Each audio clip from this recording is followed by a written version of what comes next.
In 2019, a groundbreaking genome study conducted at Seoul National University yielded such astonishing results that 3 senior researchers promptly escalated their findings to government officials. The data, deemed highly sensitive, was subsequently sealed. Publication of these unprecedented discoveries was consequently delayed for a full 18 months. When the research finally surfaced in a heavily redacted journal article, one particular sentence remained untouched, its profound implications unmasked.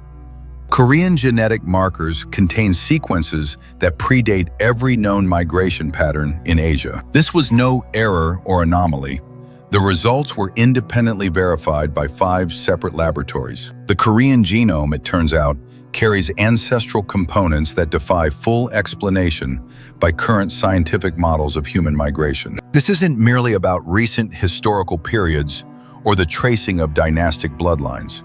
We are talking about deeply embedded genetic signatures that fundamentally challenge established assumptions about the origins of the Korean people. The prevailing historical narrative posits that Koreans are primarily descended from northern Asian populations who migrated south during the late Paleolithic period, roughly 15,000 years ago. This presents a straightforward story with a neat chronological framework.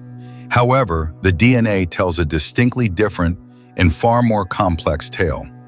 Korean genomes actually contain 3 discrete ancestral components. While the first component aligns with northern Asian populations, the second component matches southern coastal groups. This already introduces a significant problem, as it suggests the presence of 2 separate founding populations.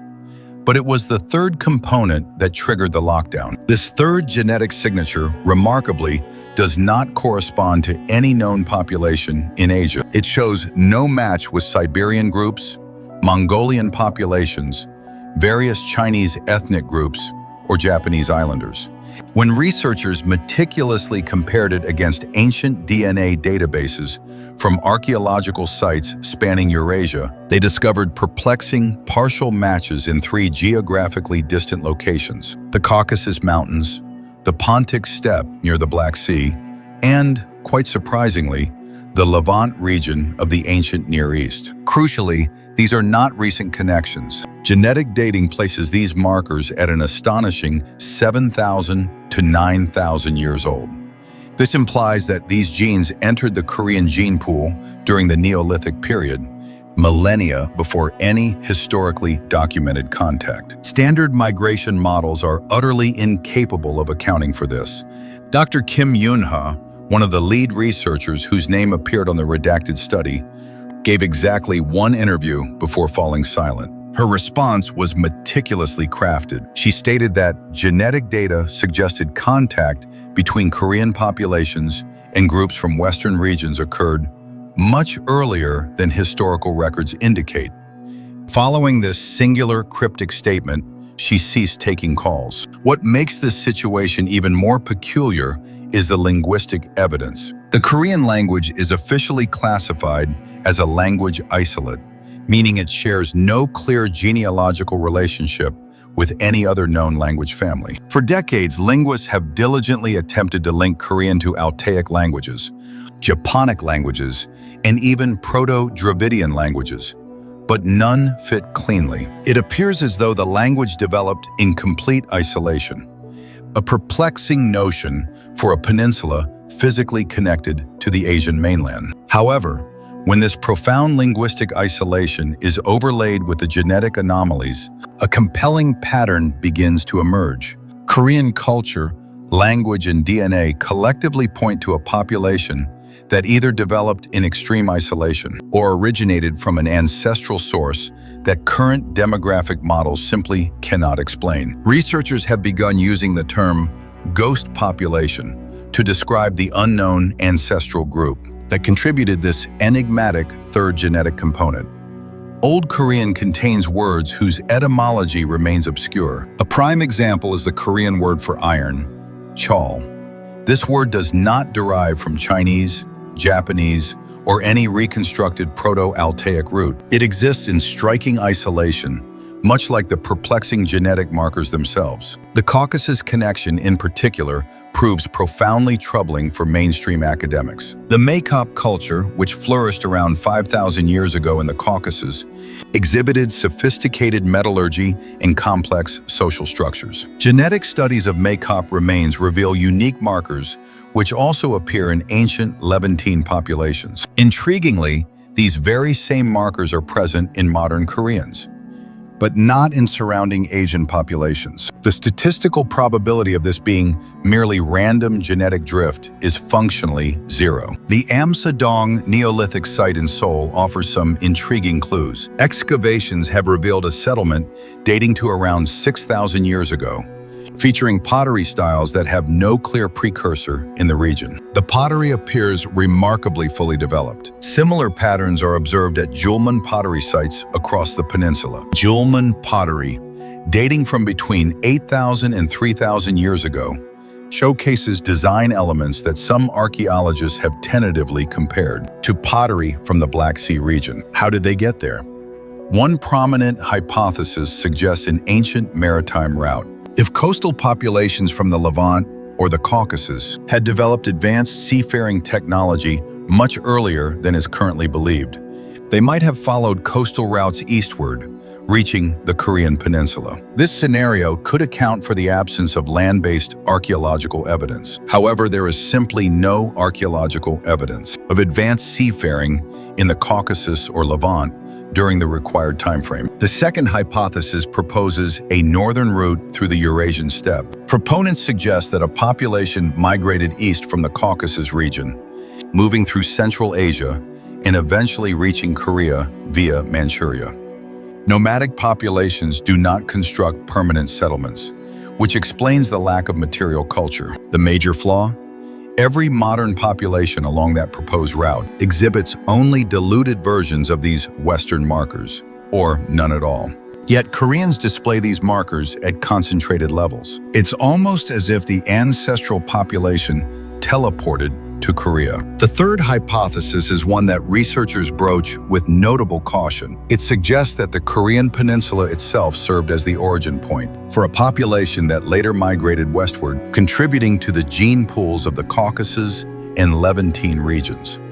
This represents a reverse migration scenario, fundamentally flipping the entire traditional model on its head. Interestingly, the genetic evidence does not entirely rule this out, as the dating is ambiguous enough to support either direction. However, this creates a monumental problem for established archaeological timelines. If a Korean population was present 9,000 years ago and possessed the capacity to migrate westward, such a presence should have left substantial archaeological evidence, including extensive settlements and numerous burial sites. While some sites exist in Korea, they do not align with the genetic density suggested by the DNA. Beyond autosomal DNA, the mitochondrial DNA provides another layer of complexity. Korean mitochondrial DNA exhibits high frequencies of haplogroups D and M. However, it also shows unexpected frequencies of haplogroup U, a lineage typically associated with Western Eurasian populations, typically around 2 to 3%. This significantly exceeds what would be expected from random mutation. The consistent presence of haplogroup U strongly suggests that maternal lineages from Western Eurasia entered the Korean gene pool and persisted. The Y chromosome data is equally puzzling. While haplogroup O is standard, small but consistent frequencies of haplogroup R appear in Korean males. Haplogroup R is predominantly found in Europe and the Near East. The combined presence of both Western mitochondrial and Y chromosome haplogroups suggests bidirectional gene flow. This was not a fleeting trading contact. It indicates sustained interaction over multiple generations. The archaeological record presents yet another unusual phenomenon. Around 3,000 years ago, there is a sudden and unexplained appearance of highly advanced metallurgical techniques, particularly bronze daggers and mirrors. These artifacts exhibit striking parallels to those found in the Seima-Turbino metallurgical tradition of the Eurasian steppe.